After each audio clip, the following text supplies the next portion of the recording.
Do you guys like my new chair? This I got at the thrift store for $15. And it's got like a really, like the depth of the seat for your legs is really shallow, so it's like perfect for short girls.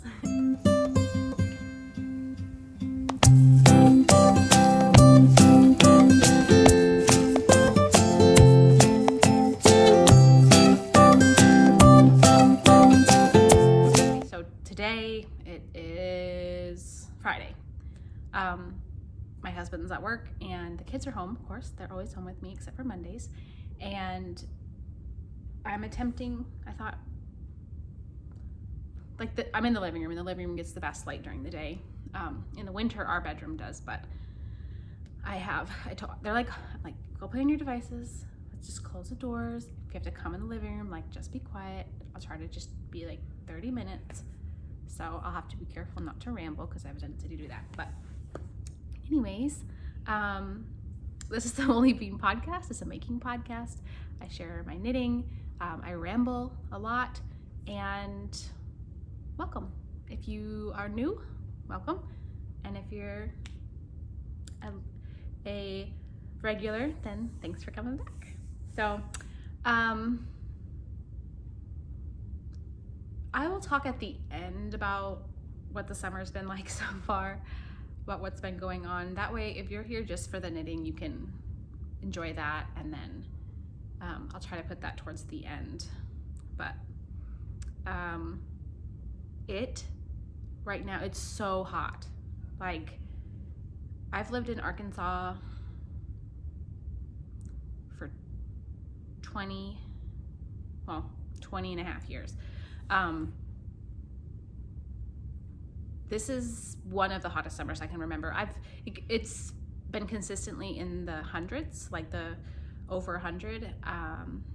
Tuesday, I think it was 107. Like, not just the feels like, it was 107 degrees, and you can't do anything outside. We're trying to put a pool in our backyard above ground. We were going to put it semi-in ground, and that didn't work out because of where our septic is. And so we are like, it might even be too hot to swim in the pool unless the water is really cold, which I guess it probably will be when it's first filled up because it's like the fresh cold water.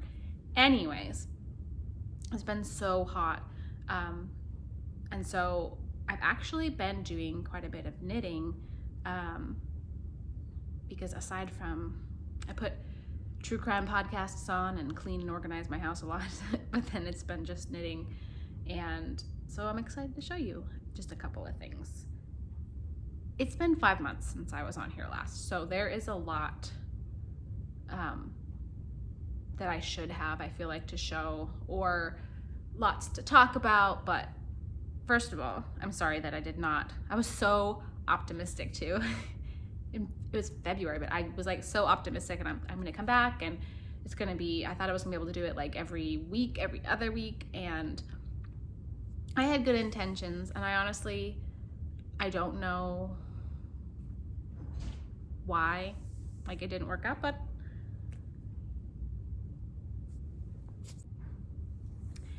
so the thing that I've been working on lately is,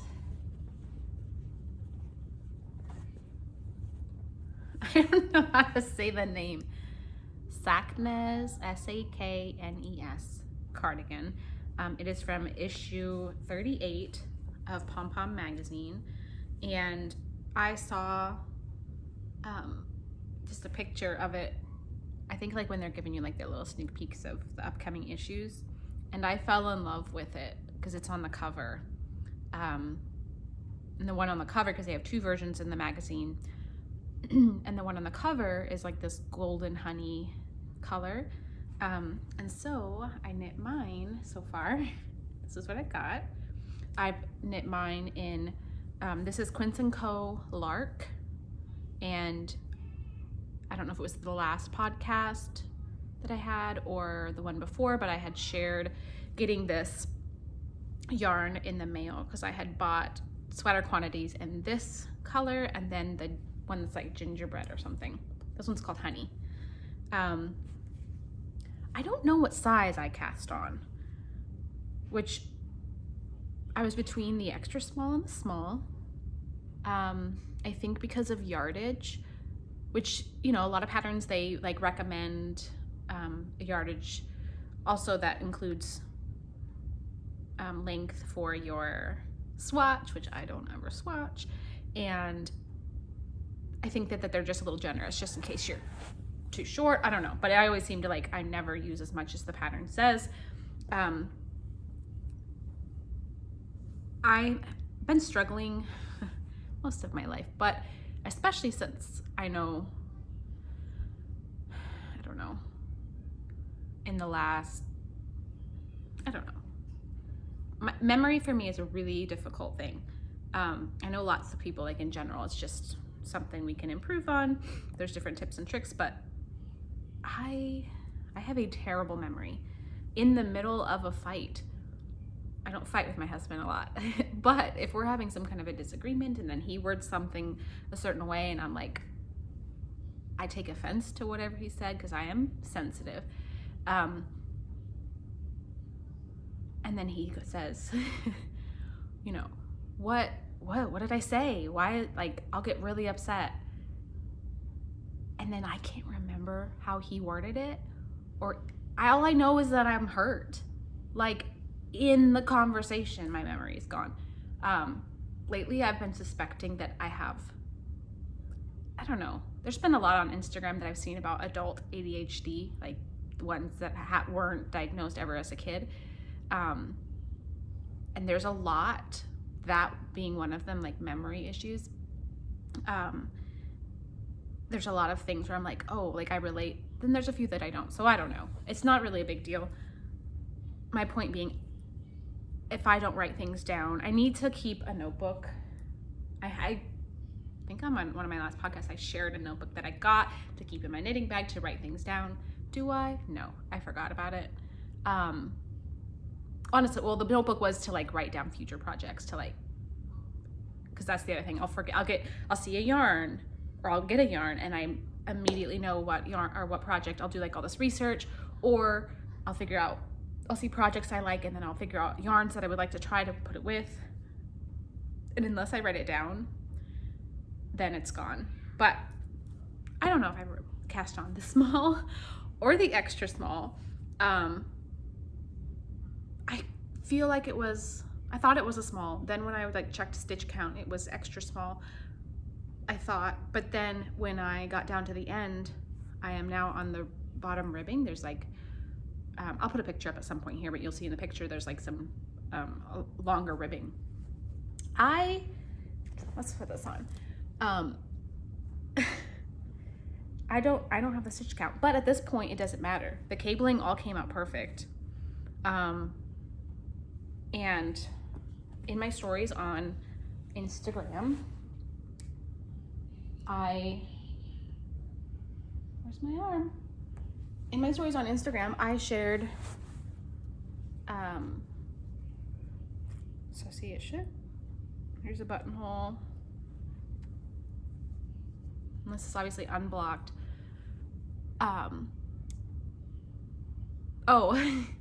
So like the cabling like goes down like this. Well, I forgot. A lot of times when I've knit a pattern, I haven't knit that many from like a printed, like a magazine. Like mostly it's from one that I've purchased through Ravelry, and so they send like updates if there's any errors. And so I forgot about checking if there were any errors in the pattern. You can go, like, I ended up later Googling pom-pom issue 38 errata and found, you know, the mistakes, but they have there's like 2 rows. I think you get to a point like right here, and then where you're like, they tell you when to start like turning this into stocking knit. And in the pattern, the amount of rows, the printed pattern from the magazine says to do that, like decrease to row 20, like go through the chart to row 20 and then do your decrease and then whatever. but the correct one is 10 because then it gives it where it ends on the same little part of the chart every time. And I didn't notice until I got to the very bottom. And then if you're still doing cabling at that point, they have you do a couple of decreases, and the math wasn't coming out right to like, I was like, something's off.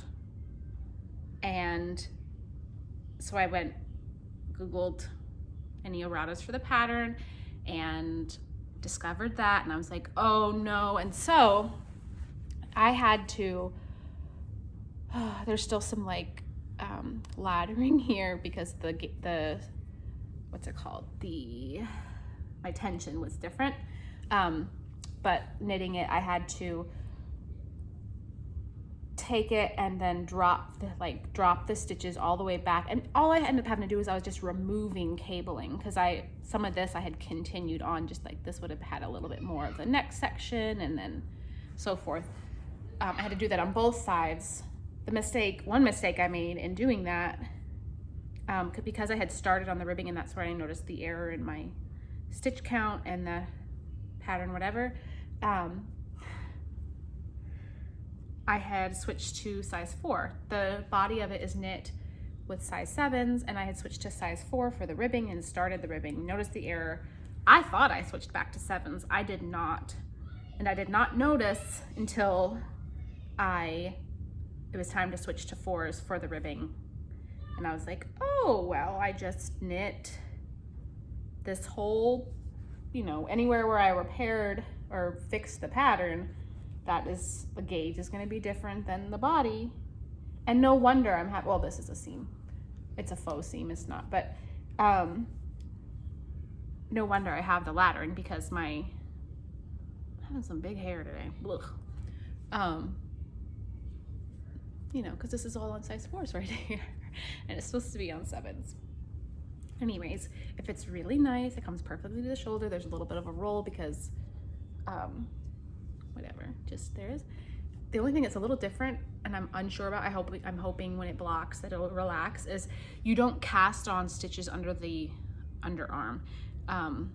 Usually like you put whatever on hold because you're knitting it flat. How does this work? I don't even remember. My brain, I just know that I feel like the armpit's a little tight. So, but overall, I love this yarn. It has been picked and unpicked, re-knit. I've been knitting on this for a little while. Like I haven't been knitting, since I've been sick all summer. I was sick enough that I didn't feel like knitting, which is really sick. And so I have not made as much progress as I would have liked, but I should have it done because let's see. Displays out, but I'll have the ribbing. I think there's like one more buttonhole and then just the sleeves, and the color is beautiful. It's just what I wanted, and there's like the interest, but just, it's so good. I wanted something nice that I didn't want it too oversized. I think mostly because of yardage. I don't have a ton of, I think about 7 or 8 skeins in this color, but anyways. So that has been my main project, and it is just a dream. Hi, Sushi. Okay.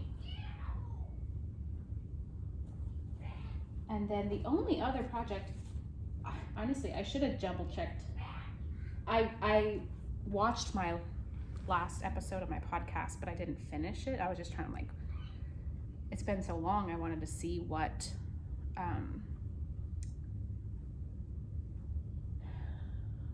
I talked about or what I had shared, and so I made a few little notes.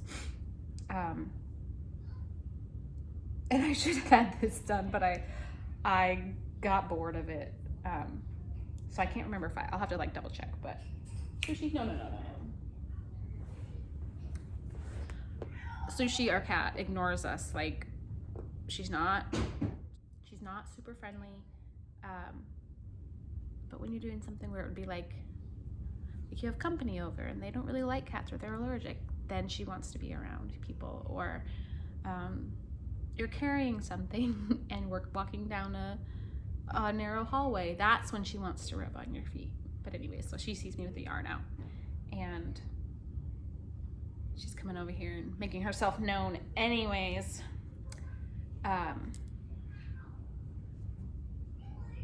This little beauty, it's so cute. Body's done. It'll have one little button at the top.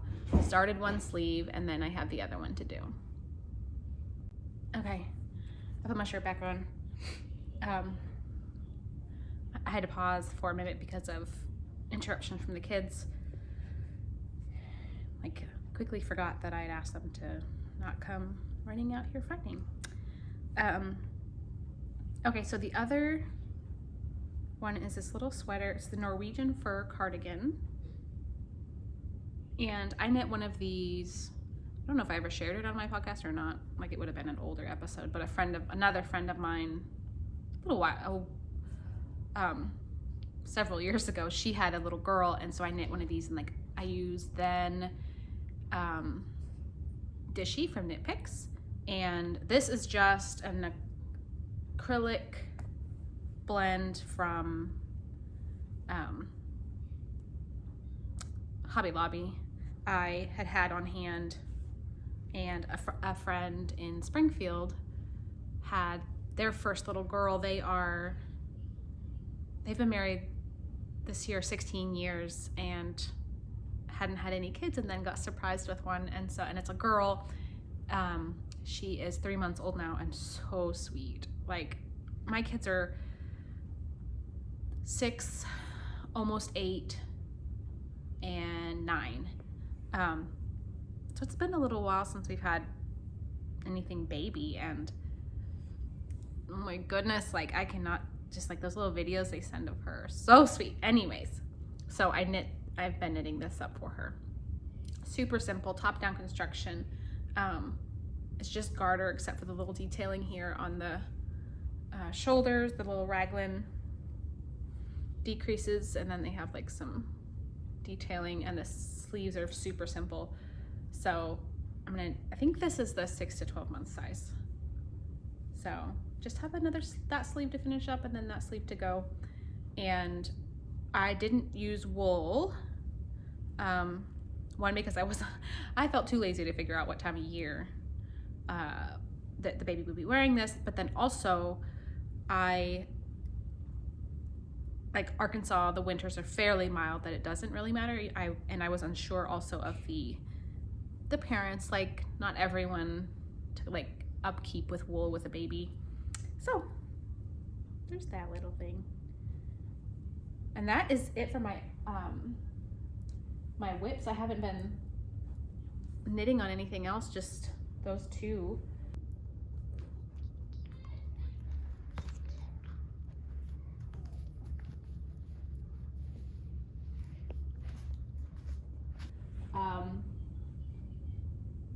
My one FO is my woolen honey, which on the last one I was just working on the yoke, and it's a darker color. There's a lot of little white fuzzies on it, but I finished it up. Oh, there's another one. I have not blocked it, and I have not woven in the ends. I started this, well, it was February when I last podcast, and I was on the yoke, so sometime end of January or February, I don't know. Craft Me Not Yarn Company was having a knit along, and I wanted to join in, and I took a long time. I think I still made it in the technical, like whatever the dates were, but I really enjoyed it. Like, I loved seeing the hexes come take shape. I loved when I got to the garter. It did take a long time just because it is worsted weight. And again, I used Palette from Knit Picks. My first time knitting a garment with that, and it's honestly incredibly soft. It is like a toothier kind of rustic looking yarn. I mean, you can see, which I think is good for the hexes because it kind of gives, since they are like little floats there, they kind of give some little grip. But oh, it's so pretty, and I'm excited to see what it is once it's blocked.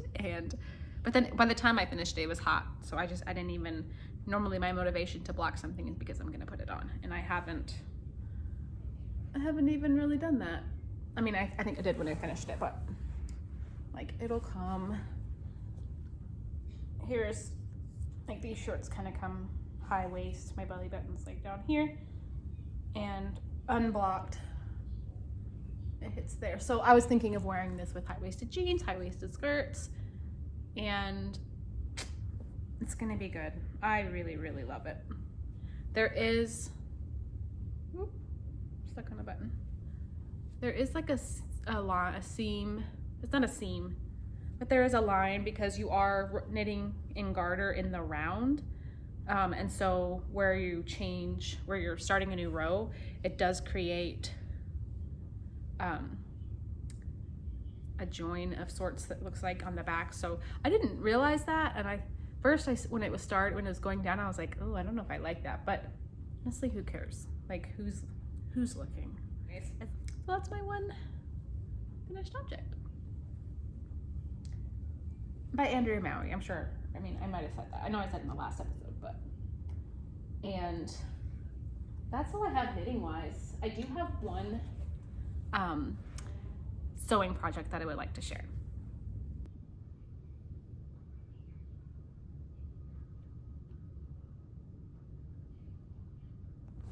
So it's not a garment, it's a bag, but it's a new style bag.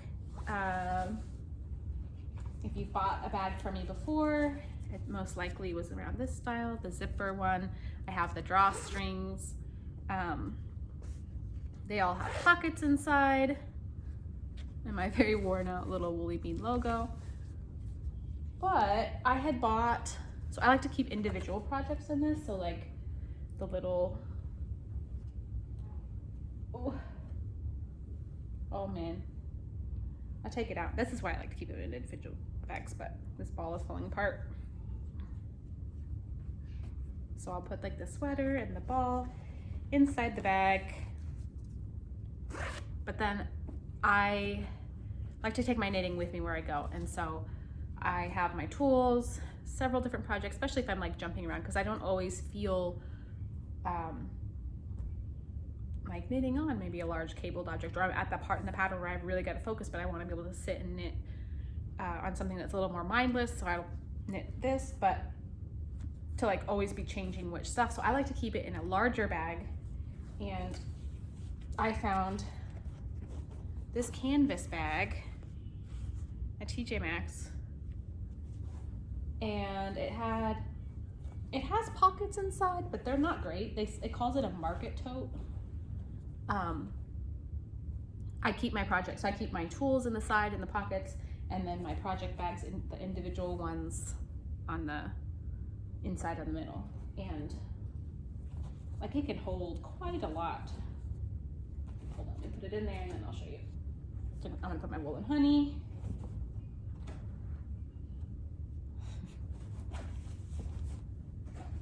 And so on Mondays, one of the reasons like I haven't been podcasting is because I discovered that I like to, after I drop my kids off at my mom's, I go and there's a little drive-through coffee place, and I get myself a hot chai tea latte with oat milk, and then I go and sit in the parking lot of the college, and they have a new walking trail there, and so I like dress planning to walk, and I sit there and sip my chai tea latte for just a little bit. And the last 2 times I've gone,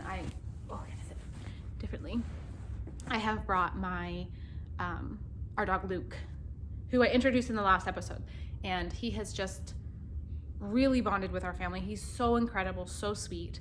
And at first when I would take him on walks, he would really pull. And now he walks to my side. I'll like insert a little clip or something at some point showing him walking, but I've been taking him with me, and we walk. It's about 2 miles on the walking trail.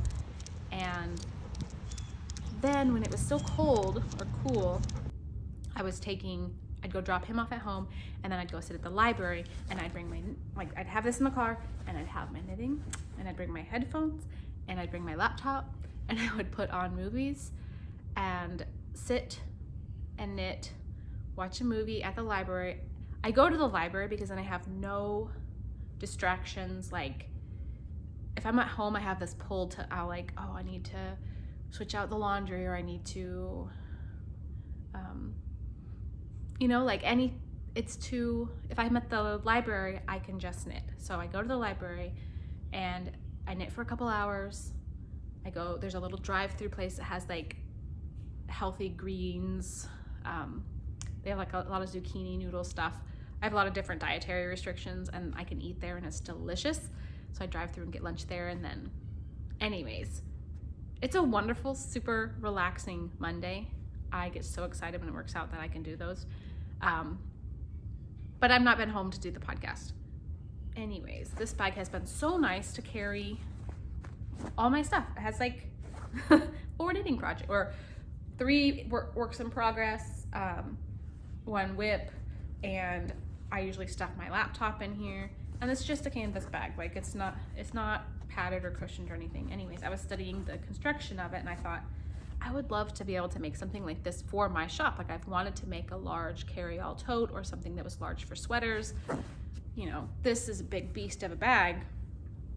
So I studied the construction of it and figured out the math, and I made my own, except I upgraded the pockets, because the pockets inside that one aren't that great. But ta-da! So I use, since on the bag it just has the printed panels on 2 sides, so I use the Monstera fabric on here, and then you see how nice and wide it is. And on the inside, it has 4 side pockets. So I'm going to be introducing these as a new woolly bean bag for the shop. But that's the only sewing I've been doing, or that I've done, that's kind of new and exciting. So that's all I got.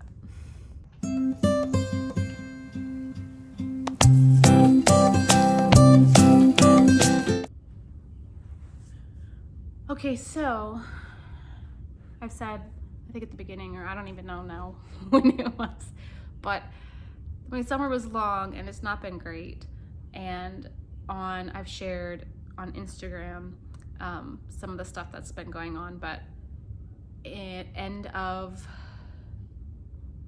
the last weekend in May, so doesn't matter, I guess this detail isn't important, but every Sunday afternoon after our meeting, I go to my mom's. She lives about 15-20 minutes away, and she's in her mid-70s, very active, very healthy, but still, she's older and is starting to not be able to do everything on her own, or gets tired easily. And so I go over every Sunday and help her with different projects. And so the end of May, I was over there, and we were insulating the roof of her chicken house, because she had just got her chickens moved outside. We had converted one of her sheds. She had this nice little white shed, and she's like, this would be the perfect size for a chicken house. I helped her with the insulation. I picked up some insulation and got stung by a wasp. I didn't see it. I didn't really feel it. I felt it happen, but I didn't. Before, I remember, it's been a long time since I've been stung. I'm allergic, and so I avoid them, but it got me in the arm. I mostly had just noticed it itching right away. I had a histamine reaction pretty quickly. First, I just saw a little red area, and then I'll insert some pictures, but it you know, I had like a large hive essentially, and it was really itching. But something that I've never had is I started affecting my throat. Like I could feel, I don't know if it's because I was doing insulation, but I felt like I had insulation in my throat, and I just kept clearing my throat, and it was tickling and itchy, and I started coughing. Like I kept having to cough, and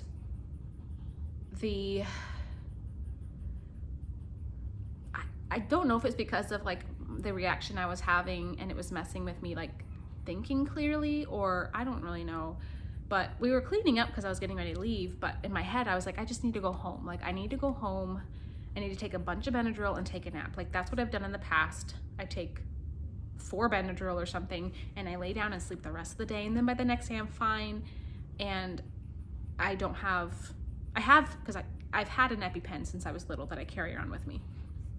I've only ever had to use it once in my life, and I was a kid, but I had to be held down by a couple adults, and my older sister is the one that had to like give it to me in my leg.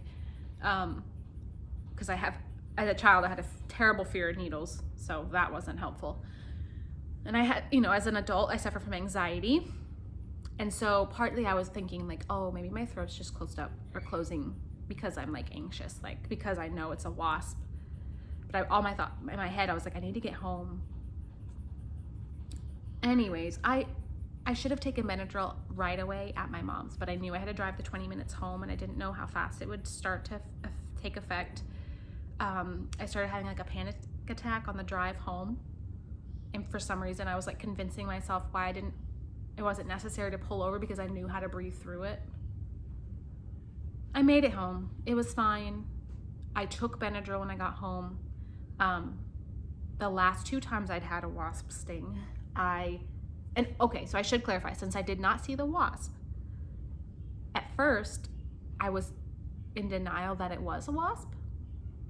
I've never had a reaction to a bug other than a wasp. I've been bit by a brown recluse before when I was like the week before I got married. Obviously mosquitoes. I don't have a huge reaction to mosquitoes. And I've been stung by a wasp as a toddler, as a kid, and then once when I was first married. Anyways, the spot was pretty large. Like my arm had started to really swell, but I was kind of still denying. I thought like all I need to do is take Benadryl and just sleep. I never gave myself the EpiPen, partly because the EpiPen I had was 7 years old and expired.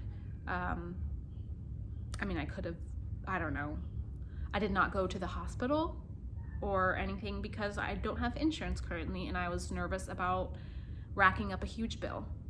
Obviously, if you're allergic, you should go, like if you need medical attention, you should, but I don't know what it is about when it's like for myself, I'm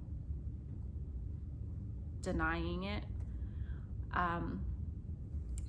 It wasn't until the next day, like I made it through fine. I had some I just felt like I could tell my throat wasn't completely normal. I could breathe fine, but my arm was really, really swollen and painful and throbbing the next day. I went to urgent care. I did miss out on my Monday. That Monday, my mom took the kids, but I didn't get to do anything fun. A friend took me to urgent care. They gave me a steroid and told me to continue my antihistamines. And then I was having to ice my arm for the pain.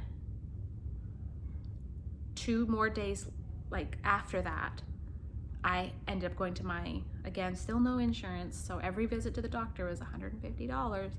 Ended up at my family doctor, and I had a head to toe rash, full rash. My skin was so like, I don't even know how to describe, like my hands and my feet were like on fire, like they just felt like fire, and they were swollen huge. My arm was really large, and then it had started where the wasp sting was. It had started to develop like this, it looked like a purple bruise, and my arm was really large. He said, you know, they did what I would have suggested, which was steroids, so just continue those, and let us know if it doesn't get better, whatever. So I went home. I was only on like 5 days of steroids, and my steroids were about to run out. Like, it was almost the weekend, and I was worried because I was doing worse. Like, things were getting worse. And I had started to have, I could tell my throat was like just not like you see on TV where just like someone's throat is just closing up. And that happens. If you have a severe reaction, your throat can close up right away. I just felt like I was slowly dying. I was having to take apple cider vinegar baths with Epsom salt. Like, it was the only thing that would kind of like, because my whole body was itching. Like, my whole body. My face had started to change color.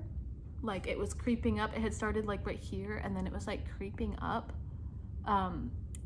like up my cheeks, and like I had like this patchy dark red, like a purple red look to my face. And plus I was weak. I had like no energy. I was so miserable.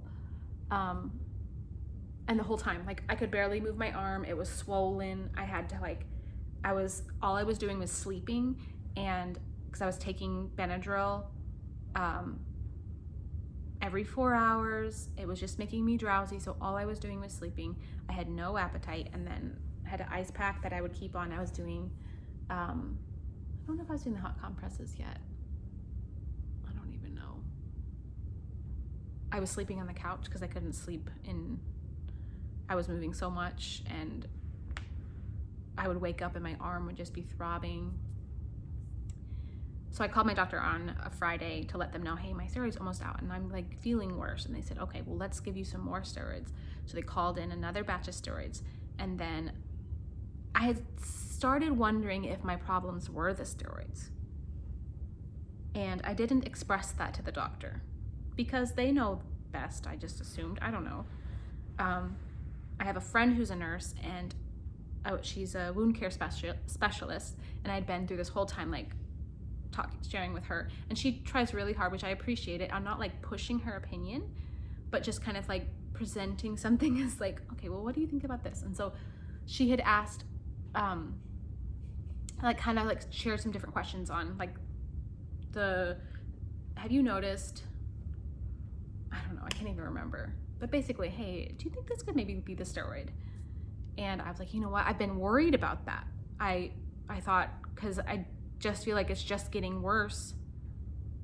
And at the same time, my arm wasn't going down. But then, so I had looked up like reactions to steroids, and which when you're not feeling well anyways, like looking on Google can be terrifying, because you find stuff that sometimes it's very informative and helpful, but then other times it scares you. And so I decided to, since I was only getting worse, to go off my steroid, because I thought, mainly because my throat, it was giving me more anxiety, but I kept having to go, like I was going out and sitting in the grass to get like sun on my body so I could like feel a little grounded, do deep breathing, just to get like, so that I wasn't feeling, to confirm like, is this feeling that I'm feeling in my throat, is this anxiety, or is this actually like a reaction to something? And I thought, let me just go off of the steroid for a day, see what happens. And I can't remember if it was right away, but I started improving. Once I was off the steroid, the rash started to go down. I could swallow normally. So I went back to my doctor. My arm had gotten a lot worse and was infected. And so he gave me an antibiotic for my arm, and the swelling started to, I think, over the next week. It was like another full week of it still slowly going down. But then by then, having been swollen for a full week, it had developed like fluid inside. Hold on, kids again.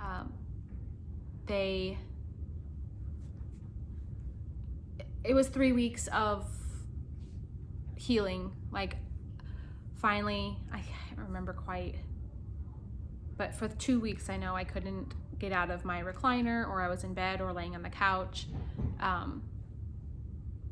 Finally, my arm started to heal and wasn't as painful, but I had like this weakness, like a fatigue that I took a long time to recover from. Like,